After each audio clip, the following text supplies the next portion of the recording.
Welcome back, ladies and gentlemen, dudes and dudettes.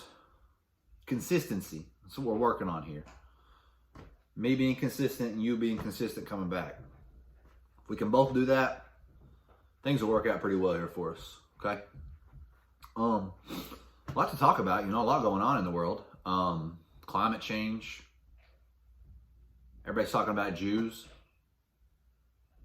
Chicks with dicks. There's a lot going on. But the topic I don't hear discussed, something that is near and dear to my heart, nobody's talking about Golden Corral. Where's the all-you-can-eat buffet, baby? Why is nobody discussing this? Or at least in my circles. I need to find new circles. Nobody's talking about the all-you-can-eat buffet. Where Golden Corral, every time I drive by, dude, it's packed to the gills. Like there's every parking space is filled. Yet any person I ever talk to or come into contact with hasn't been to Golden Corral since they were like 12. Why is that? Why is nobody going to Golden Corral, man? It's a buffet, all you can eat buffet. Like, that's what America was built on, all you can eat buffets. Like, that is the essence of this country, is all you can eat. And we're not doing it. Well, I mean, we are, but not at Golden Corral. At least my homies aren't. So, boys, if you're listening, we need to make a trip to Golden Corral. Or if any of you are listening and want to go to Golden Corral, let's go to fucking Golden Corral. You pay like, I don't know how much you pay. I'm sure it's a little more costly than it was last time I went 15 years ago. But, I mean, it's still all you can eat. Like, you throw down a little bit of money and you get your fucking money's worth as long as you just keep eating. And again, that's the essence of America. Like, keep fucking eating. That should be the motto. United States of America, keep fucking eating.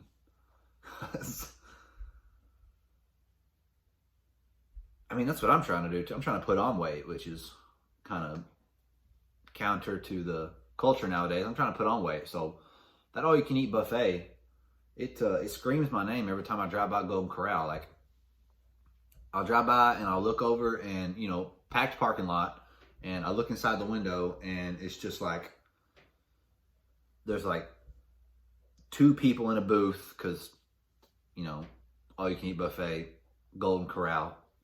You can't fit more than one person on each side of the booth. That's just a given, but that's okay.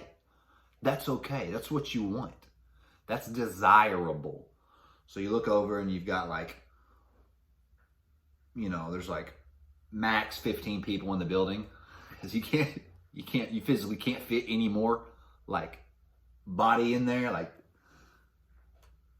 I'm saying these are some round motherfuckers going into Golden Corral, and you all know it's true. But I don't blame them. I don't blame them.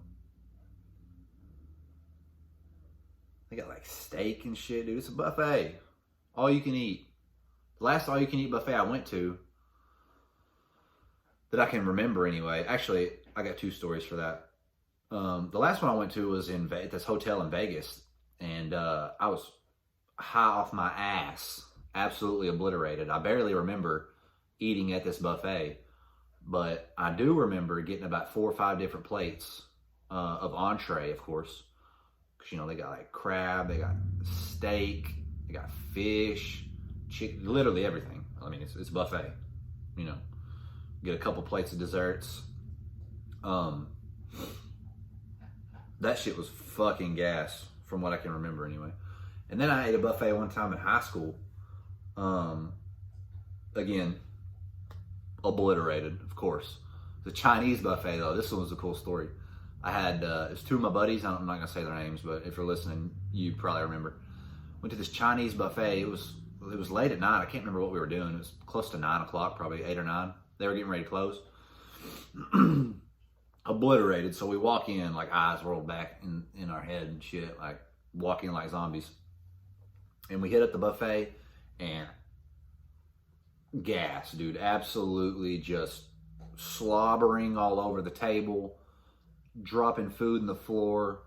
I mean, I'm over there like picking up the fucking Kung Pao chicken bucket and just taking it over to our table with us. I'm like, there's no point in me making 18 trips back and forth. I'm just gonna take the whole fucking thing, sit over here by us, because you know, all you can eat Chinese buffet. Well, we leave. This is beside the point. I was so damn high. I forgot I was driving at one point in time. But that's beside the point.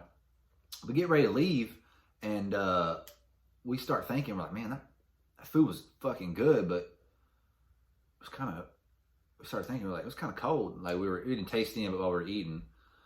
Come to find out, or we came to the conclusion that, you know, the food was old. We're pretty sure, you know, it had been there all day as buffet food, but we're pretty sure it had been there multiple days. One of us got sick the next day, and I'm surprised it was just one of us. I'm surprised all three of us didn't die. But from what I can remember, it was good. That's buffet for you, baby. Got some stupid fucking stories, but that's a buffet for you. But now on the other end of the spectrum here, we're talking about buffets and how good they are. And they can be an essential part of your life if you use them properly. Kind of like crack. It can be an essential part of your life if you use it properly, right? So I like to work out. All you can eat buffet, work out, depending on what you're eating, as long as you're not going in there and eating a cake each time you go in, as long as you're getting protein, can be beneficial, you know. You can put on some fucking pounds doing that. And muscle pounds, you'll put on a little bit of fat too, because, you know, you're going to go in there and eat a couple fries and shit, but all you can eat buffet, it helps, okay? And if I didn't work out, oh, fuck, and I hit up the all you can eat buffet, I wouldn't fit in this chair right here without a doubt. There's no way in hell I'd fit in this chair. Might not fit through that doorway over there. So I'm at like this, I got like this teeter-totter. You got all you can eat buffet on this side. You got exercise on this side. So as long as I'm keeping my all you can eat buffet and my exercise balanced out, you know, we're sitting pretty here on this teeter-totter, on this seesaw. But one side gets too heavy. All you can eat buffet, just a little too much. Or I go work out, just a little too hard. I either get super fat or malnourished. So, you know, there's a happy medium. But unfortunately, for the majority, I don't want to say the majority, but yeah, I'll say the majority. The majority of fuckers that go to the fucking all-you-can-eat buffet, their teeter-totters are vertical, okay? The little kid is laying on the ground on his back, looking up at the other end of the teeter-totter. Because all these motherfuckers do is live at Golden Corral and can't even spell Jim. Like, spell Jim, J-I-M. Like, that's Jim. His name's Jim over there. Like, no, I'm talking about exercise Jim. I don't even know what that is. Never heard of it before in your life. Well, I read studies sometimes. They did a study on this because of the terrifying rate of fat fucking Americans that there are. And the terrifying rate at which they are accumulating seems to be just every time you go around the corner, there's another fat motherfucker. You know? Another somebody having to, you know, you gotta roll them out of the way to get through the fucking door. Tap them on the shoulder and they have to shift their whole body to look at you. Can't turn their fucking neck. That's what I'm talking about. So they did a study, okay? And let me pull it up here, make sure I get everything right. 25,000 participants. I'm not sure how they did this. It was probably a survey of some sort. So, you know, surveys can be good, surveys can be bad. You really depend on the individuals and the truth that they would like to put forward. But you had 25,000 adults who reported no exercise in their free time. Let me give you the reason they did the story. So here's their little brief intro. Making day-to-day activities more vigorous for a few minutes, such as briefly stepping up the pace of a walk, could offer people who don't exercise some of the health benefits that exercisers enjoy. So the title of this here article is Brief Bursts of Activity Offer Health Benefits for People Who Don't Exercise. There we go. There we go. I need to just go read this in Golden Corral. Or I could teach a class in Golden Corral. Like you come sit down and eat, and then I go up to the front, and nobody's going to run out or leave because, you know, we're at all you can eat Golden Corral buffet. Nobody's fucking leaving. That's all. They can try to tune me out, but I'll keep talking. 25,000 participants. Those who incorporated 3 1 to 2 minute bursts of intense activity per day saw nearly a 40% drop in the risk of death from any cause compared to those who didn't include such activity. 40% drop. So you're close to the chance of you dying is about half if you incorporate 3 1 to 2 minute bursts of intense activity per day. That's any cause. So like tripping and falling, you're 40% less likely to do that and die, you know. Wrecking your car, doesn't seem like it'd have anything to do with exercise and activity, but 40% less likely to do that. You know, that's cool. The risk of death from cancer. And it just says cancer. It doesn't say what kind of cancer, but I'm assuming cancer in general. That also dropped by 40%. Cool, right? Who wants cancer? Not me. Right? And the risk of death from cardiovascular disease dropped almost 50%. So that one did hit about half. So the risk of dying from cardiovascular disease was cut in half, like literally, if you incorporate 3 1 to 2 minute bursts of intense activity per day. What is that? What are you saying, Sam? You're saying all these stupid fucking words, and I'm getting tired of listening to you. I'm about to turn it off if I haven't already. What are these 3 1 to 2 minute bursts of intense activity per day that you keep speaking of? Well, let's take a look here. So, in essence, it would be, say you walk into the bathroom. Say you're going to take a shit on company time. Because if you don't, you need to start doing that. You walk into the bathroom. Pick up the fucking pace, bro. Speed walk to the bathroom. It doesn't specify a duration, you know, or a speed at which you should be doing this. But it gives you, let's see, a heart rate max here.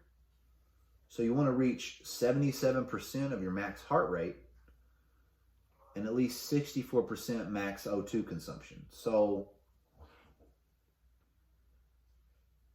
what does that mean? You said, I'm not going to be able to explain it to you in a very quick manner, but what they have here is that it's basically an increased heart rate and feeling out of breath in the first 15 to 30 seconds of activity.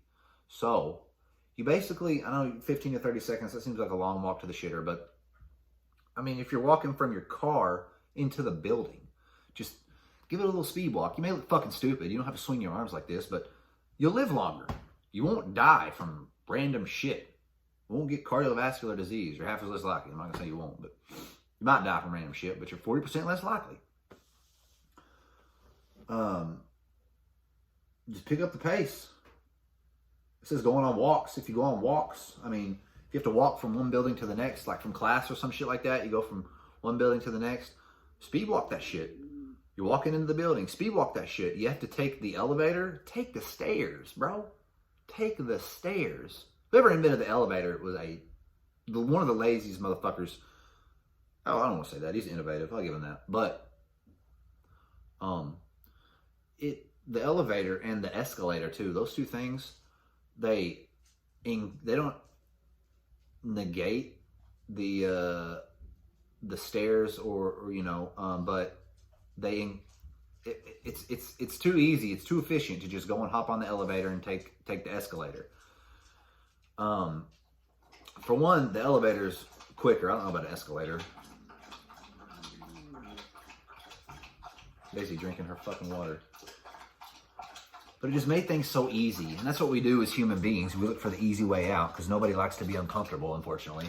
I'm not going to act like I do, but I like it more than other people. You know, I put myself in uncomfortable situations all the time. Physically, that is. Emotionally, that happens. I don't get mentally uncomfortable very often, though. That's the thing. I think I have pretty good mental health, though. And check this out. It is 7-year follow-up. 7-year follow-up with these participants. For those who included 3 to 4 bursts of activity, I'm assuming a day, the mortality rate was 4.2 deaths from any cause per 1,000 people. Okay? Let me say that again. For those who included 3 to 4 bursts of activity, the mortality rate, which the dying rate, if you don't know what mortality means, was 4.2 deaths from any cause per 1,000 people. For those with no activity burst, for those that said, fuck it, think I give a shit about your fucking activity? No. I'm on my way to Golden Corral. 10.4 deaths per 1,000. Almost 2.5 times more than those who sped walked to the shitter. Those who took the stairs. So no activity bursts, 10.4 deaths per 1,000. 3 to 4 activity bursts, 4.2 deaths per 1,000. It doesn't. So that's literally almost 2.5. Take the stairs, speed walk to the shitter. You're 2.5 times less likely to die from anything. I don't know about you, but I like those odds. I like those odds. I'm a betting man. That's why I'm poor as shit. But I'm a betting man. I like those odds. I'm taking that. I'm taking the stairs.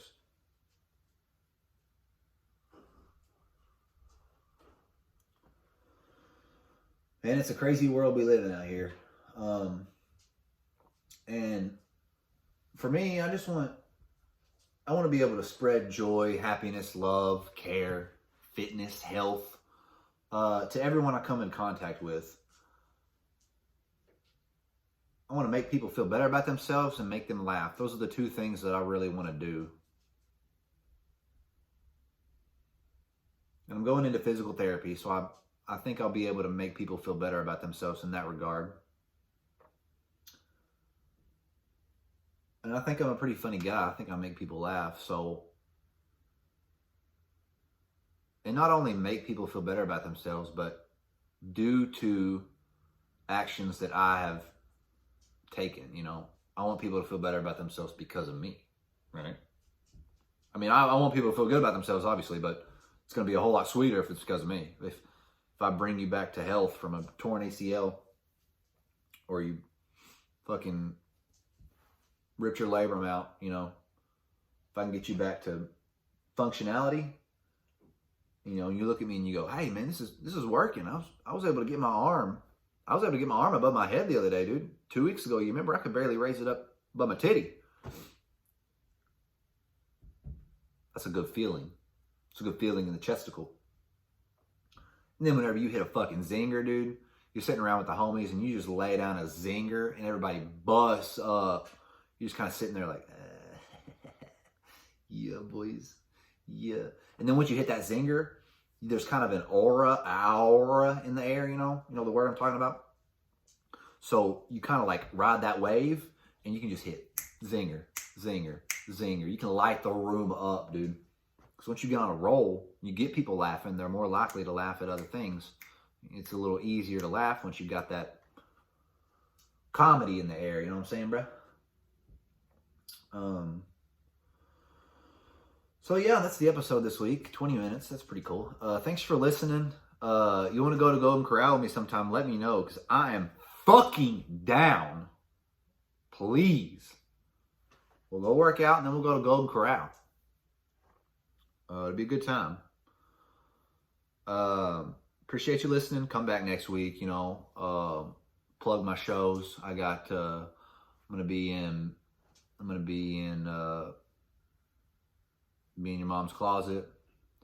You know, be there for the next couple nights. You know, I'll be at might be in Your Dad's Closet. Who knows? It just depends. Waiting on a call back on that one. But yeah, I got a new new series coming out. It's called Fat Fucks at Golden Corral. I'm just kidding. But yeah, thanks for listening. Appreciate it. I'm back next week, motherfucker. Peace.